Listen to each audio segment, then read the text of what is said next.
Welcome to All Home Care Matters, the show where we discuss all things home care, with discussions on important age-related matters and topics. Brought to you by Enriched Life Home Care Services, the #1 rated home care provider in Michigan by Top Rated Local.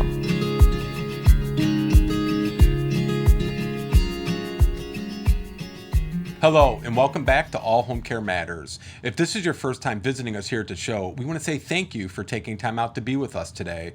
We appreciate how valuable everyone's time is, and that's why we try and make each episode here at All Home Care Matters something that will hopefully matter to you. Today, I am honored to welcome Dr. Rob Winningham, neuroscientist and the co-author of Cranium Crunches with our friends at Activity Connection. Welcome, Dr. Winningham. How are you today? I'm doing great. It's nice to be here with you. Our pleasure.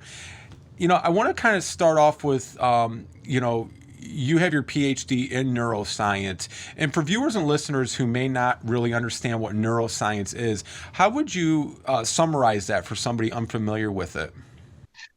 Yeah, well, neuro, like neurons, refers to the brain. So it's the study of the brain. And, some people actually will study the brain at the cellular level. I've studied it at a larger level, looking at things such as dementia, brain health, cognitive health, things of that nature. But it's kind of the science of the brain. And you mentioned something in there, that key word for a lot of our viewers and listeners is dementia. And, I introduced you as being a 15-year plus collaborator with our good friends at Activity Connection. You have done a lot of research on how we can maximize older adults' cognitive abilities. What are some of your key takeaways?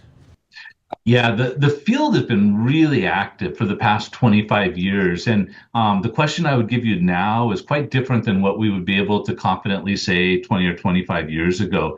Really, one of the factors that matters the most is genetics. So I hope everybody chose their parents well. It is about 50% of your chance of developing dementia is related to genetics.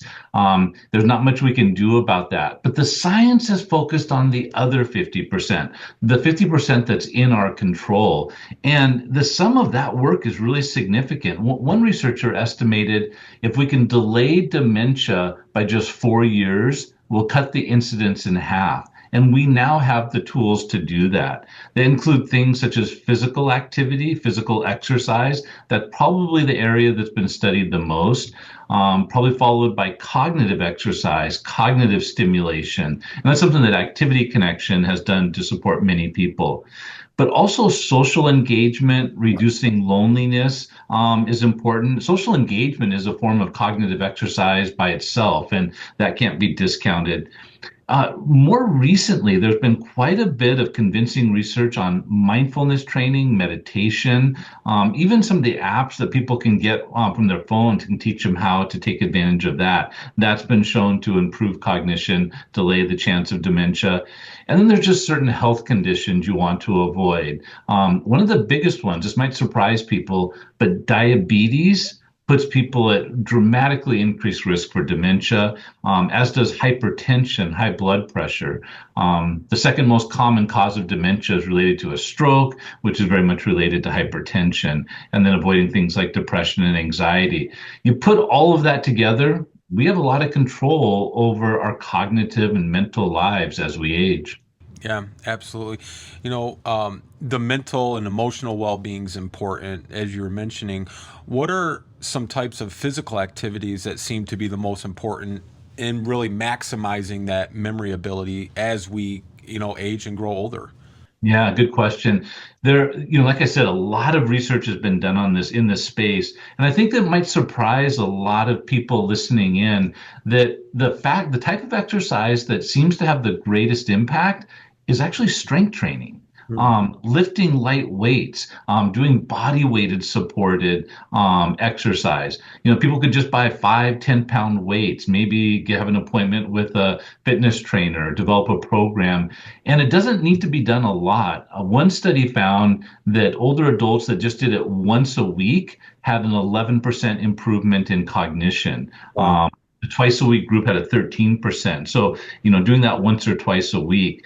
In addition to that, walking is one of the best forms of aerobic exercise. And the interesting thing is the benefits from strength training and from walking and aerobic exercise, they're independent. They will add together to get even more. A lot of research on yoga and Tai Chi have been shown to improve cognition in older adults. For someone that might be watching or listening to this, and we have a lot of family caregivers as well as healthcare professionals that follow us, but a lot of times we'll get questions from family caregivers where they'll say, oh, my dad's too old, my mom's too old, or they think they're too old. Is it ever really too late to begin doing cognitive and physical exercises to really help to maximize that cognitive ability and the quality of life? Yeah, that's where a lot of researchers are focusing their attention now. Who benefits the most? And what we can say right now is that it's almost never too late. There's kind of one exception. When people get to mid to late stage dementia, it's very challenging to improve their memory ability, to improve their cognitive ability. But up until that point, we can. So we have found that, kind of the sweet spot, the people that benefit the most are those that are just beginning to have some noticeable cognitive impairment. They might still be able to drive. They probably can still live independently. But that point through early stage dementia, that's the sweet spot. And we think it's because they actually have more room to improve. Where somebody who is younger, there's less room to improve, and we have it called a ceiling effect. We can't document as much improvement. But if somebody has a diagnosis of mild cognitive impairment, there's a lot we can do. It's really miraculous what we can do. But the late stage dementia, unfortunately, some of the listeners might be caring for somebody with a later stage of dementia. I want to give them some hope because the research has shown, particularly for physical exercise, that can improve mobility and independence and actually reduce the cost of care. And we think this is because, and this might be something like 20 minutes of exercise twice a week with somebody with fairly advanced dementia, if they will do it. You have to be patient, you adjust as you go, but they're more mobile. And one of the things we think happens, they can do things like get to the bathroom on their own, be able to handle toileting on their own. And that's obviously really important for independence and dignity.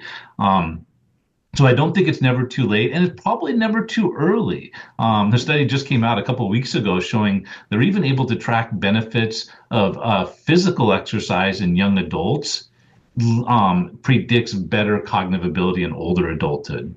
That's incredible. And, it's kind of like the old saying I used to always be told, if you don't use it, you lose it kind of thing, but if you don't use it, you don't strengthen it either. And I think that's kind of what applies here. For caregivers and people living in their homes, how can they create and really maximize these exercises, and what are things that they can do in the home? Yeah, I'll kind of break it down into a few different categories. One, I think it's really important, actually for anybody as we age, we need to maintain our social relationships and meaningful pursuits. I think when people retire, and I might be talking more to the caregivers and the people they're caring for here, we need to be really focused on making sure there's things we're doing, we're volunteering, we're giving back of our time, because that's brain exercise and it also decreases the chance of dementia. But even when we work with people as in our home, people we're caring for, they can also benefit from getting out and socializing, learning new things. So that's important. But then some of the programming that can be done is similar to what we would do in a high quality senior living setting. We want to make physical activities available to them. We want to walk with them. But we can also bring some programming in. When I think of the strength training, the huge benefits, I would recommend someone get, 5-10 pound weights. If they're stronger, maybe even 15-20 pound weights. And begin an exercise program. Maybe meet with a fitness trainer, something that they can do a couple times a week. That would be good. A lot of people in this setting will also use TheraBand material. You might have seen this before, like at a physical therapy clinic, like big rubber bands. You can actually get a whole body workout using different strength TheraBand. And that's something that a lot of people will do in their home. So that would be one on the physical exercise. For the cognitive exercise, it's learning new things. So reading, volunteering, having meaningful pursuits, but also doing targeted brain exercise. Take advantage of the hundreds of studies that have been done in the past 20 years and do some of those exercises, mental exercises that can improve and help us maintain cognition. A lot of people will get an app and do that. There's some really good services for that. Ones that I've used are Brain HQ, Lumosity, Elevate, Peak. My favorite is Brain HQ. But you can also use some of the materials that Activity Connection has created. They literally have created thousands of materials to help people exercise their brain, facilitate conversation between people. And that's where I kind of help them develop some more activities. For a long time, we were developing cranium crunches. So they were much more targeted. They really were kind of using the science to try to give people some activities that could improve cognition just with paper and pencil activities. And we did that for many years. And then at one point we said, well, we got a lot of material here. Let's put this together into a workbook that people can use in their own homes. And we have done that. And so we have the Cranium Crunches Workbook that Activity Connection and I put together. And it's really effective. People love it. They're very popular, and I think that would round out a home-based program. Yeah, and I being the brand ambassador for Activity Connection, we like to lend our name and our brand to products that are going to make a meaningful, impactful difference to people's lives and to their caregivers' lives. And I know recently you and Nancy Ewald co-wrote a Cranium Crunches book. Tell us a little bit more about the Cranium Crunches workbooks. Yeah, the workbook has over 100 brain exercises in it. But it begins with some background information about the brain, similar to some of the things we were just talking about, so they kind of understand the landscape. Then we have 3 pre-tests people do, 3 tests that I adapted from commonly used, well-respected tests that a neuropsychologist would use to assess memory ability, but we've made them so, a caregiver with another person could go through those pre-tests. And then we have a post-test. You can look for improvement after doing this. And then the activities, it's kind of fun because we organize them around the parts of the brain that they exercise. And so the user would learn that. So, for example, one of these activities is the letter symbol activity, where you'll have a quote or a saying, but instead of letters, there's symbols. And the user has to go up to the key, and the heart symbol stands for a T. And then they have to do a visual scan. Well, they remember heart T. I'm trying to scan for that. And every time they find a heart, they write a T. And then they go through the entire activity. Now, that might just seem like a silly game, something we made up. But what it's doing, it's exercising the ability to pay attention and concentrate. We call that executive functioning. And that's what we have found. If we improve that ability, and that would be a frontal lobe activity, then that has been shown to transfer to other activities beyond the games. So there are things like that. Another activity taps into something we've all experienced, and that's the inability to retrieve a name. Where you know somebody's name. You might even know what it starts with, but often you'll keep thinking of the wrong name. We call that the tip of the tongue effect. And by the way, just for people listening, because I know we've all experienced this, it's not predictive of any cognitive problems later. It's very normal. But we can exercise that ability. So we have something in the Cranium Crunches workbooks where they'll think of a first name A through Z, Abigail, Bill, Christine, Dolores. And then we might do male first names, female first names A through Z, last names. And so really targeting the abilities, cognitive abilities that are a little more vulnerable with the aging process. And so you kind of go through the book and you kind of see what part of the brain you're working on at any given time. That's incredible. Dr. Winningham, I wanted to follow up on something you said. Talking about the executive functioning and, the frontal temporal aspect of memory and the effects on dementia. With cranium crunches or with any of these exercises, Are there different effects depending on the type of dementia someone may be diagnosed with? Yeah, a lot of people, yeah, this is a great question. A lot of people, when they think of dementia, they just think of Alzheimer's, Right. but Alzheimer's is one of dozens of types of dementias. Like I had mentioned briefly earlier, vascular dementia or dementia caused by a stroke is number two. Um, and for a stroke, it depends on what part of the brain was starved of blood and oxygen and thus underwent necrosis. It might have died or been damaged. And that's kind of random. It just depends where the clot went. Did it go to the frontal lobe or back to the occipital lobe? And that's where you're going to see damage. And that's where we would want to exercise. But then we also have other dementias, which are a little more common, maybe in the top five or so. A frontal temporal dementia, so that affects the frontal lobe and the temporal lobe. And with that, we're going to see quicker progression and a greater problem with language. Language is in our temporal lobe. And so, if we were working with somebody like that, we actually want to do more of those. Think of a first name A through Z type of activity. And speech therapists use a lot of the activities that we have created because they often will work with people with frontal temporal dementia. So slight changes, yes, in terms of the approach that we would want to do. And we can kind of target. Now we're kind of in the field of cognitive rehabilitation. We can target the cognitive exercises based on the type of dementia or where their brain damage is.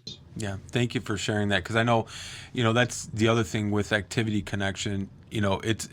They're offering these resources, they're offering this support, and it's not just for the loved one, but it's also for the caregiver too, because not many caregivers go into becoming a family caregiver with a plan or preparation, and you're kind of just all of a sudden on the battlefield, so to speak, and you're not sure what direction to go to. You don't know what you don't know, and with this book that you and Nancy Ewald, the co-founder of Activity Connections, have released with Cranium Crunches, it's really just as helpful to the caregiver as it is to their loved one, because you're giving them that healthy, proven, way to stay engaged and to stay stimulated and to exercise those parts of the brain. So thank you for, sharing that.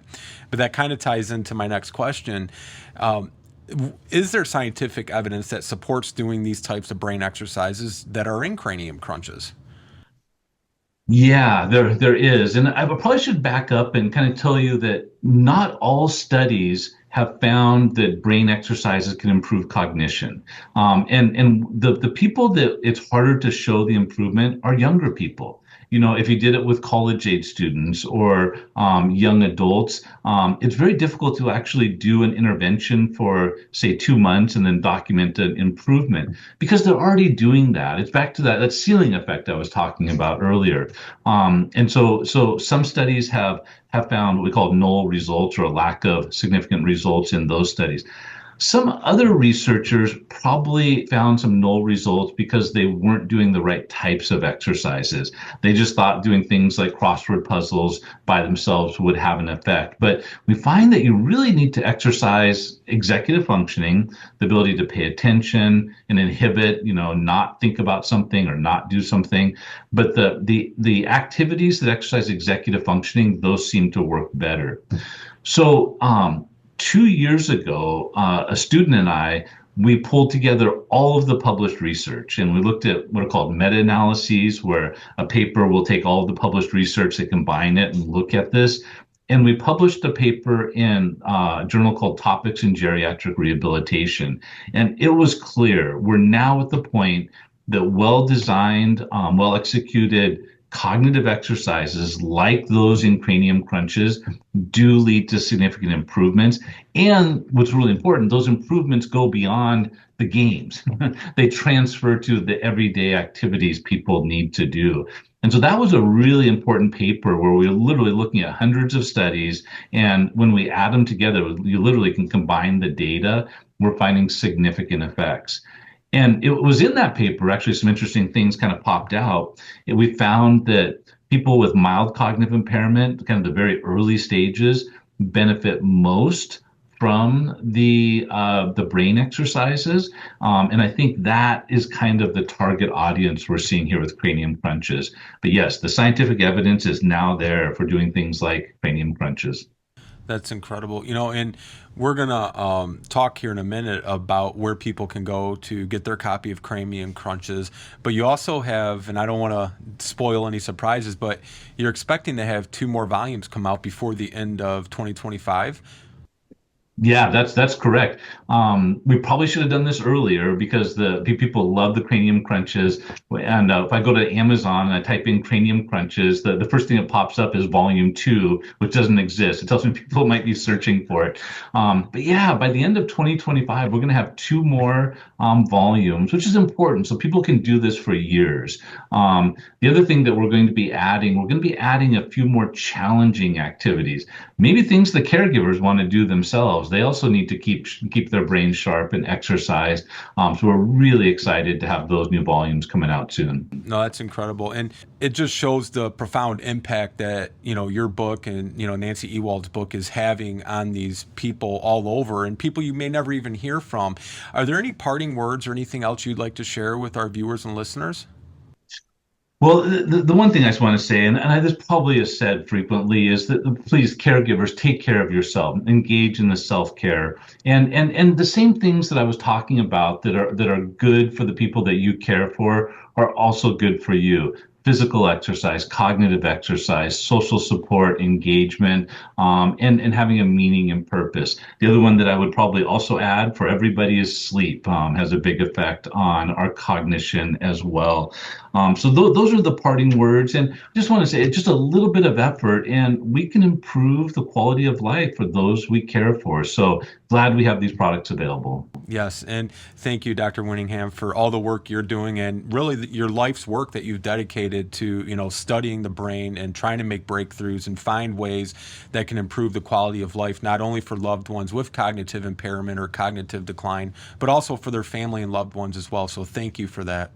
Oh, my pleasure. Thanks, Lance. Absolutely. Have a great day. Bye. Thank you for joining us today here at All Home Care Matters. All Home Care Matters is here to help families as they navigate these long-term care issues. We invite you to visit us at allhomecarematters.com, where there's a private, secure, fillable form where you can give us feedback, show ideas, or if you have questions. Every form is read and responded to. And remember, you can listen to the show on any of your favorite podcast streaming platforms or watch the show on our official YouTube channel. Just make sure that you hit that subscribe button so that you never miss an episode. We'd also like to say thank you again to Dr. Rob Winningham and our good friends at Activity Connection. We look forward to seeing you again here at All Home Care Matters. Thank you for joining us today. We look forward to you joining us again on another episode of All Home Care Matters. To learn more about the show and to connect with us, visit us at allhomecarematters.com.